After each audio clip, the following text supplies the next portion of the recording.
দেশজুড়ে বইছে ভোটের হাওয়া। জমজমাট ভোটের প্রচারে ব্যস্ত প্রার্থীরা ভোটারের মনোযোগ কাড়তে দিচ্ছেন নানান প্রতিশ্রুতি। ঠাকুরগাঁয়ে নির্বাচনী জনসংযোগে বিএনপি মহাসচিব মির্জা ফখরুল ইসলাম আলমগীর বলেন, দাঁড়িপাল্লা মার্কা নিয়ে যে দলটি ভোটে চাইছে, মুক্তিযুদ্ধের সময় তারা পাকিস্তানিদের পক্ষে অবস্থান নিয়েছিল। প্রতিনিধিদের তথ্য ও ছবিতে ডেস্ক রিপোর্ট।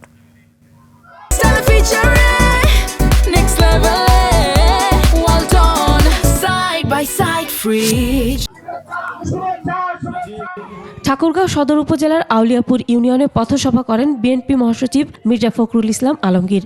বলেন, যারা স্বাধীনতার বিরোধিতা করেছিল তারাই দাঁড়িপাল্লায় ভোট চাইছে।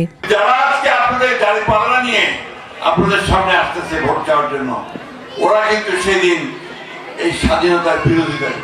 খুলনার 6টি আসনে চলছে জমজমাট প্রচার। প্রার্থীরা করছেন পথসভা, উঠান বৈঠক। এদিকে 74 দফা ইশতেহার ঘোষণা করেছে খুলনা 4 আসনে বিএনপি প্রার্থী আজিজুল বারী হেলাল। আমাদের রূপসা, তেরোখাদা, দিঘুলিয়াকে আত্রাই, ভৈরব নদীর ভাঙন রোধ ও টেকসই বাঁধ নির্মাণ করা হবে। পরিত্যক্ত অবস্থায় পড়ে থাকা বিভিন্ন পাট গোডাউনে ক্ষুদ্র ও কুটির শিল্প গড়ে তোলা হবে। জলাবদ্ধ জমির পানি নিষ্কাশনের মাধ্যমে চাষযোগ্য করে তোলা হবে। বরিশাল সদর 5 আসনে গণসংযোগ ও লিফলেট বিতরণ করেছেন বাসদের প্রার্থী ডাক্তার মনীষা চক্রবর্তী। চট্টগ্রামে যুবদলের সাথে নির্বাচনী প্রস্তুতি সভা করেছেন 10 আসনের প্রার্থী সাইদ আল নোমান। আপনাদের দুঃখকে নিজের দুঃখ বানাতে এসেছি।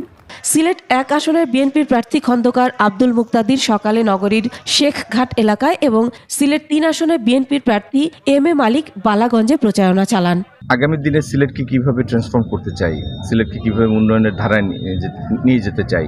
নরসিংদীর জিনিসপুরে জুলাই যোদ্ধা শহীদ তাহমিদের কবর জিয়ারত করে আনুষ্ঠানিক নির্বাচনী প্রচারণা শুরু করেছেন নরসিংদী 1 সদর আসনে বিএনপির প্রার্থী খায়রুল কবির খোকন। 21 দফা ইশতেহার ঘোষণা করেছেন ময়মনসিংহ 4 সদর আসনের 10 দলীয় জোটের প্রার্থী কামরুল হাসান এমরুল। ভোট দিতে যাচ্ছে, কখন ভোট দিবে এরকম একটা মানুষের আগ্রহ আমরা দেখতে পাচ্ছি। ভোলা 1 আসনে নির্বাচনী গণসংযোগ সংবর্ধনায় যোগ দেন বিএনপি জোটের প্রার্থী BJP chairman barrister Andalib Rahman Partha. Faridpur 3 আসনে গণমিছিল করেছে বাংলাদেশ জামায়াতে ইসলামীর প্রার্থী। মেহেরপুরের 2টি আসনের প্রতিদ্বন্দ্বী প্রার্থীরা ছুটছেন ভোটারদের কাছে। মাগুরা 2 আসনে ধানের শীষের প্রচারে যোগ দেন ঢাকা মহানগর দক্ষিণ যুব দলের সদস্য সচিব রবিউল ইসলাম নয়ন।